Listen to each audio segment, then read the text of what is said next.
Well, my name is Edwin Selij. I'm the owner of the Hypnosis Institute in the Netherlands.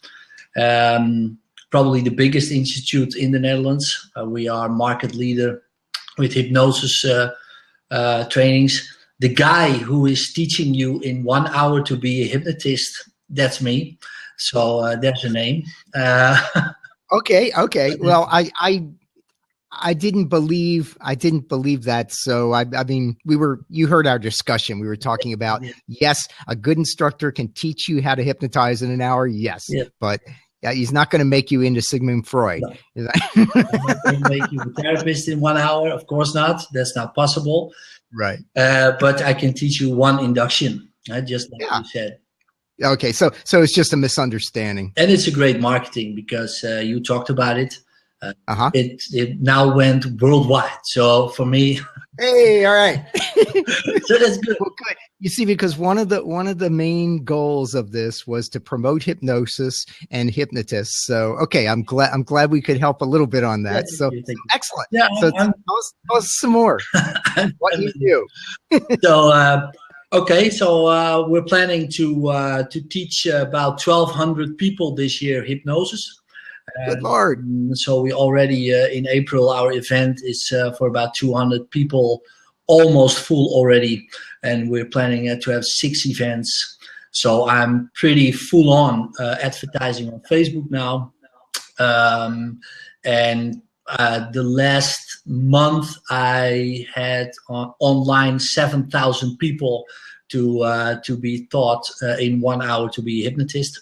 A few of them bought the course, so that's cool, and they get a free ticket to the event. So I see probably 1,200 of them live this year. Wow! So I think I'm doing a good job to teach people hypnosis. So it's full on, and it's only in the Netherlands. So you can see, I think there's an audience everywhere. So that's one thing. Second thing is, I think therapy in general shouldn't be so serious. I think it's probably, and what I think, and that's maybe a claim, I think the hypnotist should reclaim his or her power back. Instead of explaining hypnosis like all hypnosis is self-hypnosis and blah, blah, blah, you should read a book and blah, blah, blah. So if all hypnosis is self-hypnosis, why should I visit you? I should go, send me an MP3, man. I would listen and then I'm fine.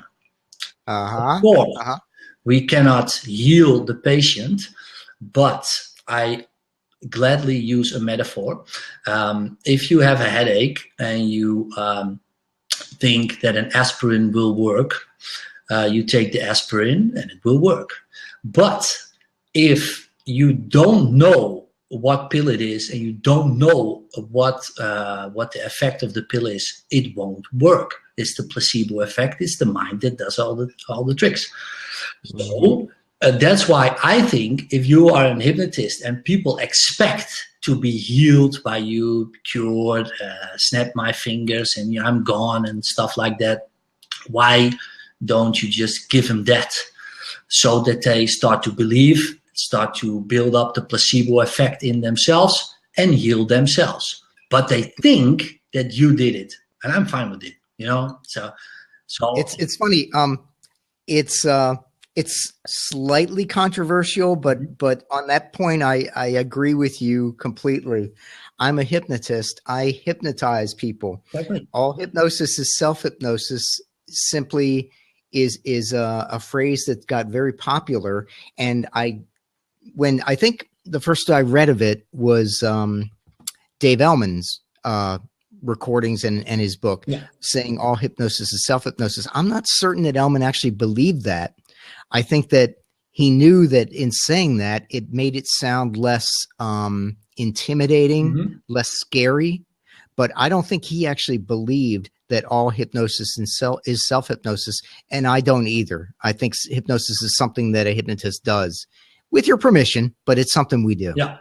I'm with you there. Exactly, and I think if you do, especially if you use the wide open, waking hypnosis techniques like hypnotic phenomena or whatever, and suddenly an arm levitation is going on, people start believing, and I think that's what we need for the therapy, because if they start to believe, something inside of them will start to engage more and more, and also in the therapy.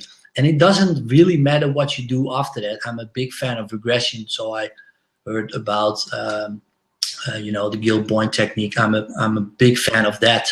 But still, if the client doesn't believe me, and I don't live up to their expectations, the therapy will go, I don't know, it can go either way. But if they expect to be hypnotized, and they are hypnotized, even with their eyes open, and I say, wow, man, your arm is going up. Isn't that magical? Yeah, it's magical. After that moment, it is magical. Is it true? Not really, but for the mind, of the mind of the people, it is true, and we need that.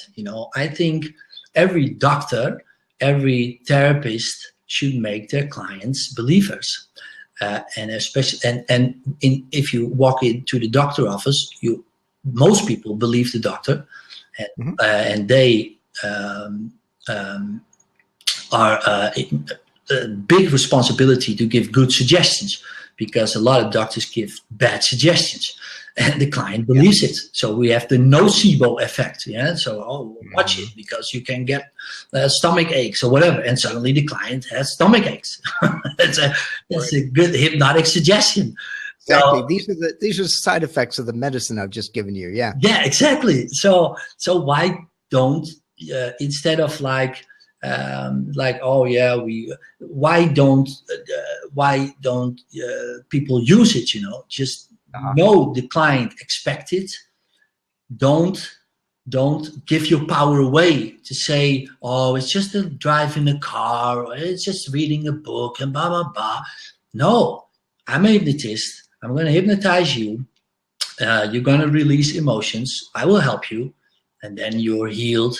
And we test it, and your problem is gone forever. It doesn't come back. No, it can't come back, because the brain doesn't work like that. And if the client believes that, it's fine. Then you get sometimes, well, a lot of times, just one session results, because they believe it themselves. I think the placebo effect is underestimated. I saw program in Holland about placebo operations where people had a broken back. Oh, yeah. Saw it maybe, yeah. So they did a placebo operation, and that woman walked in a week, even though she had still a broken back, but she healed herself. But not because she believed she could heal herself. No, because she believed she had the operation, even though there was no operation.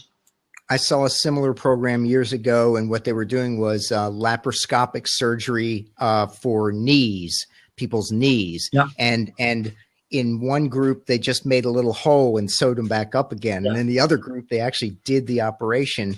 No difference. Exactly.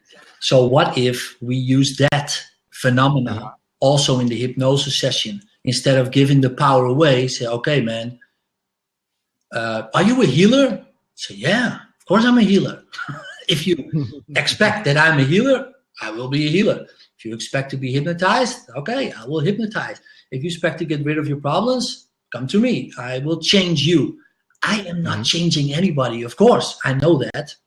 But if the client expects it, I will live up to the expectation. And if they say, oh, man, he's a great healer, okay, fine with me. I know they do it themselves. I cannot heal anybody. But if they believe it, it's fine.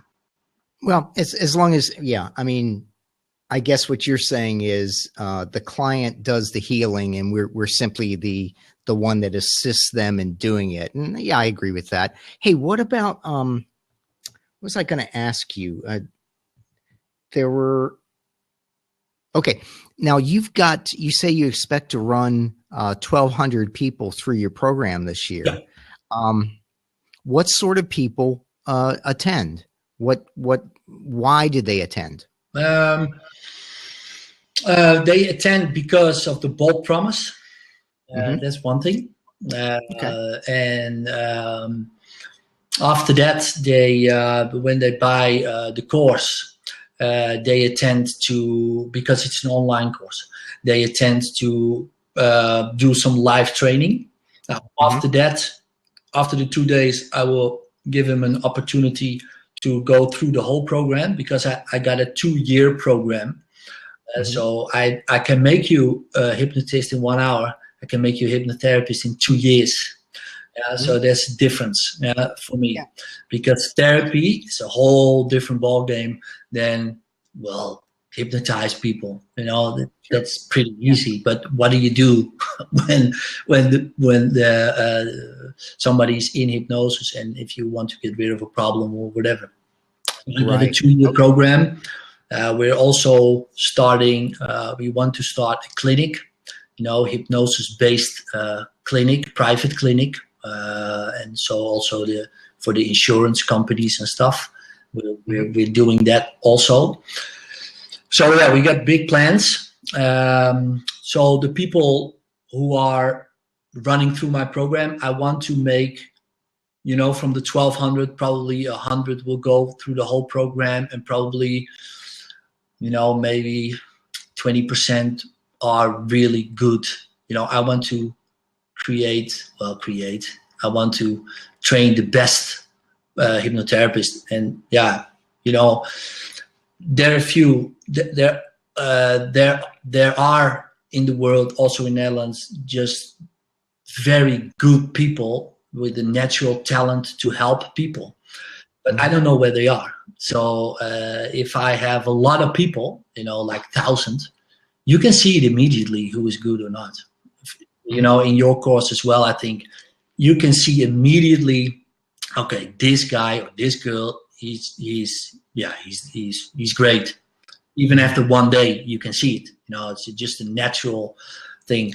And I think if I run a program for 2 years, I know almost for sure that everybody who is finished after the 2 years are just good, because that's a good long program. It is, yeah, it is, because I think you can learn regression in maybe 3-4 days, but are you a good regression therapist?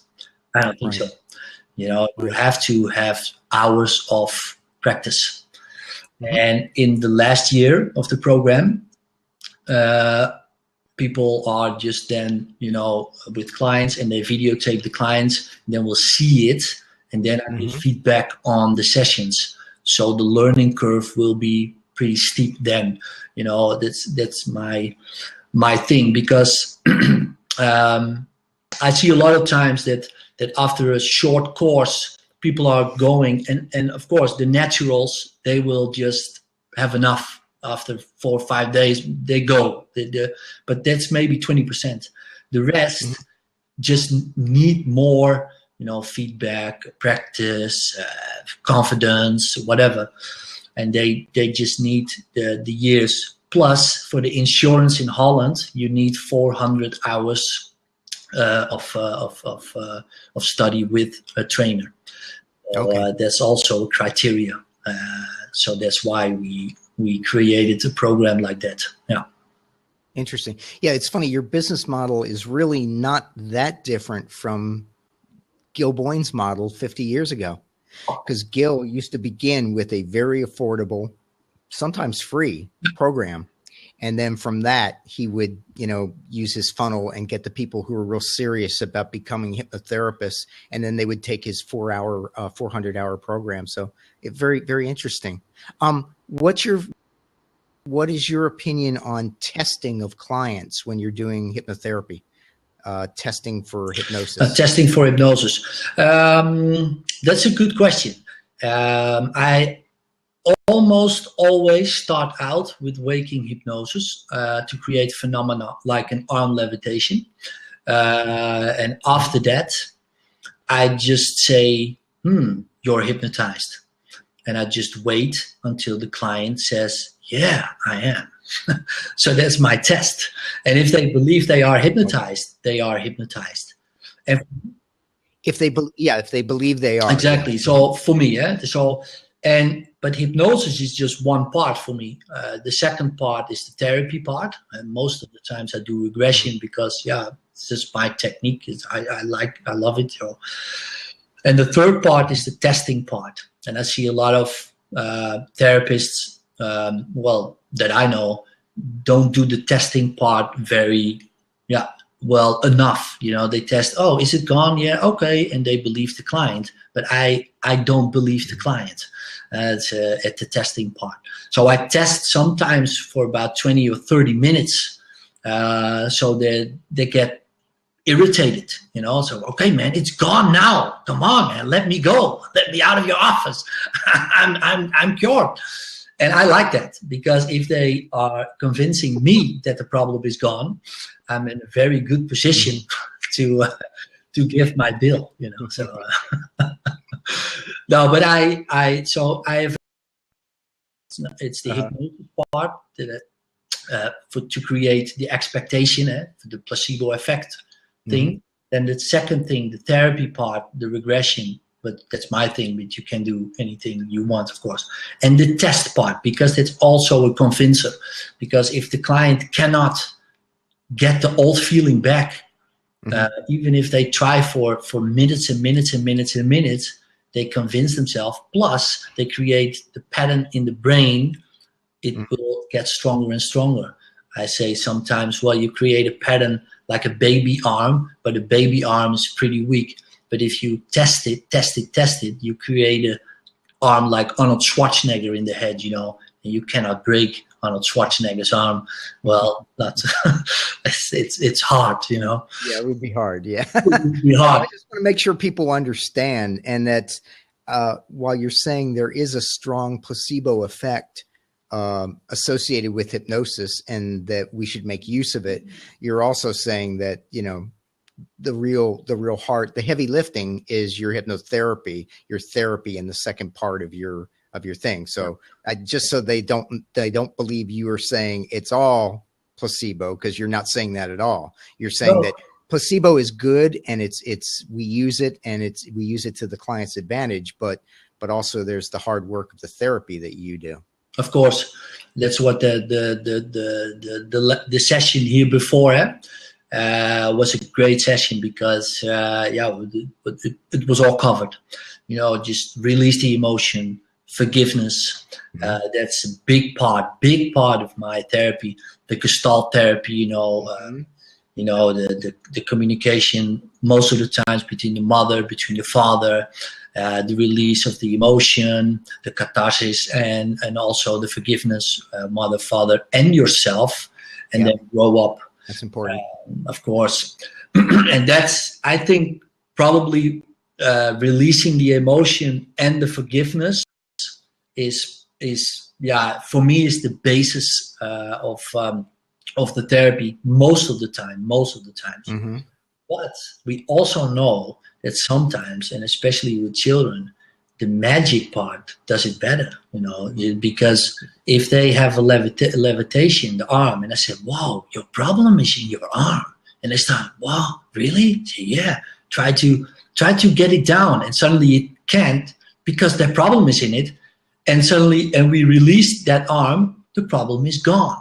And we don't have to forgive, we don't have to do it, because they are in a magical world. And that's what I mean by reclaiming power, and get the therapy a bit more magical, if it can be done, of course. But you see it with children, and sometimes, a lot of the times, grown-ups as well, because we're just big children, of course. And if we can believe in the magic and the wonders, we can create magic and wonder, and it's helpful for therapy, and it's more fun also. It's I agree. serious and stuff.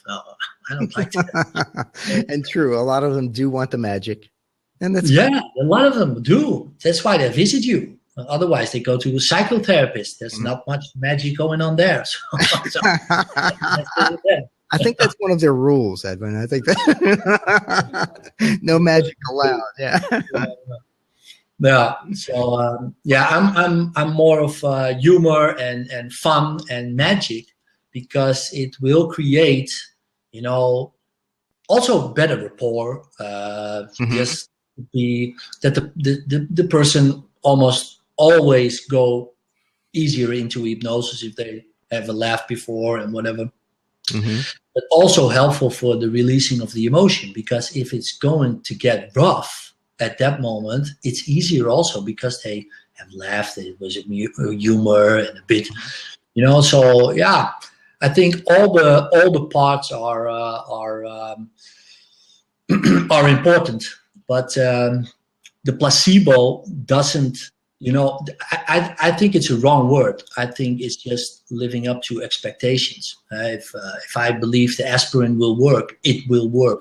Hmm. You know, and if I believe the hypnotist, if I go to you and I have a problem, and I know for sure, okay, man, you're gonna release me from the problem. It's Hmm. easier for you to release me if you live up to the expectations. Hmm. Of course you will, but that's I think that's a thing. A lot of people just are overseas or something, you know. And I think, yeah, I think, and I believe it more and more that it's a bit underestimated. And it's not like that hypnosis is a placebo. It's like the placebo is an underestimated factor in all therapy.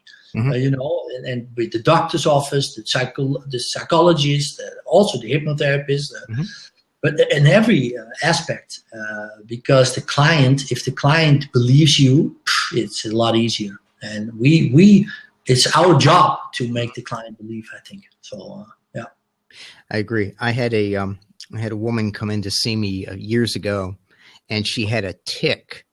In other words, every now and then her face would go like this, you know, Oh, yeah. every now and then, like every 15 seconds. It was terrible.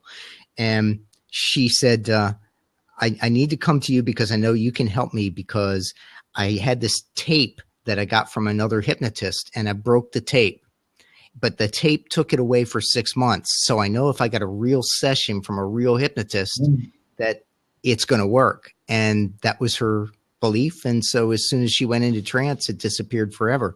And so Yeah, she had exactly. an unyielding belief that Yeah, real session was going to do it. And yeah. good for her. Yeah, give me 1,000 of those clients, you know. Yeah. They don't get them too often, but they are Yeah, nice you when you know, get exactly. them. Once in a while, yeah, yeah. But Oh, that's here's one. the Here's one. power. I'll Yeah, let you answer this one, Edwin.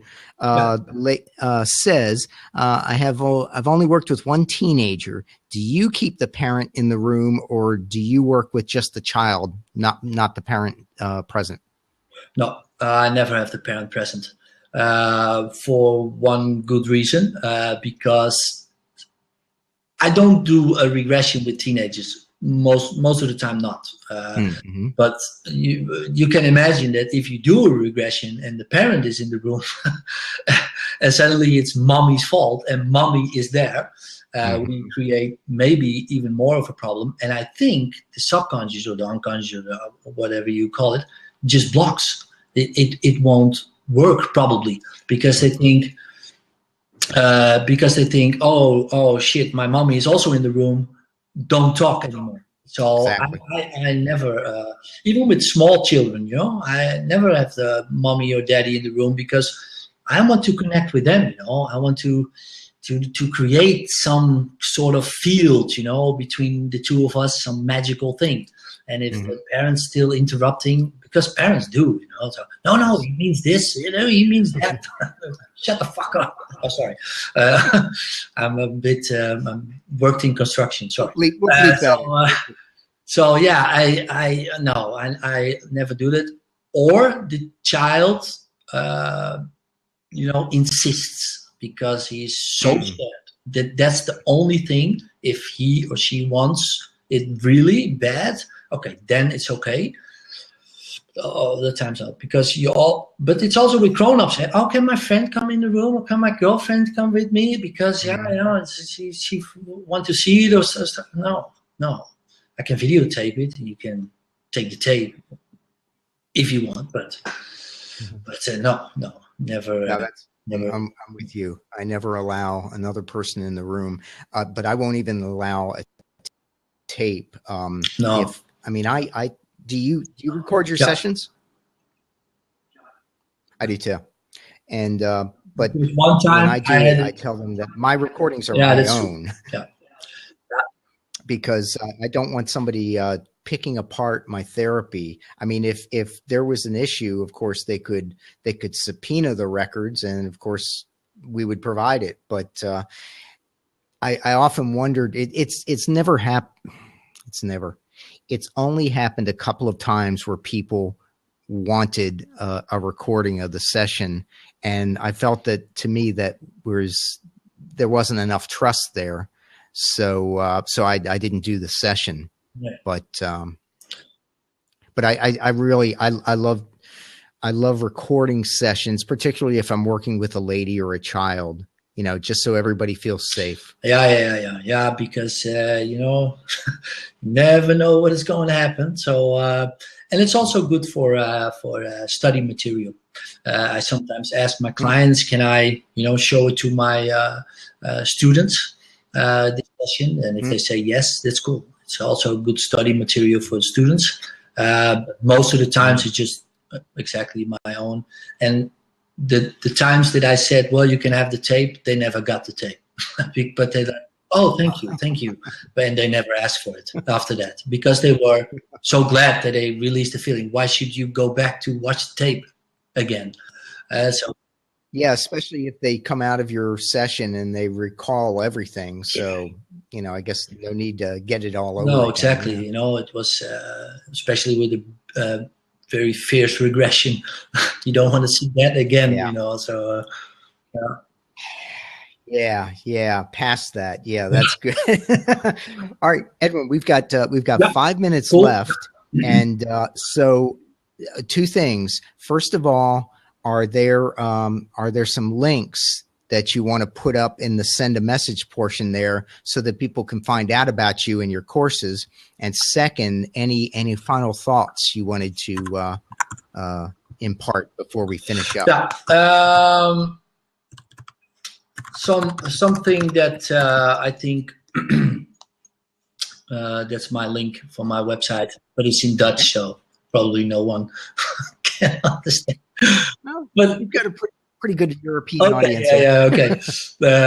So I think if you're a hypnotist or a hypnotherapist and listening, I think you have an obligation to reach as many people as possible. And Facebook is an excellent tool for it. You used to have Google, that you can advertise like crazy and you get all email addresses and stuff, but Google give a lot of people a slap. Now we have Facebook, and Facebook doesn't do that. So Facebook slaps no one. Facebook just makes it easier for marketers. I spend about €1,000 a day on Facebook for advertising. I reach a lot of people, thousands and thousands and thousands. I think 7,000 to 10,000 people a month are signing up just to get to be in 1 hour a hypnotist.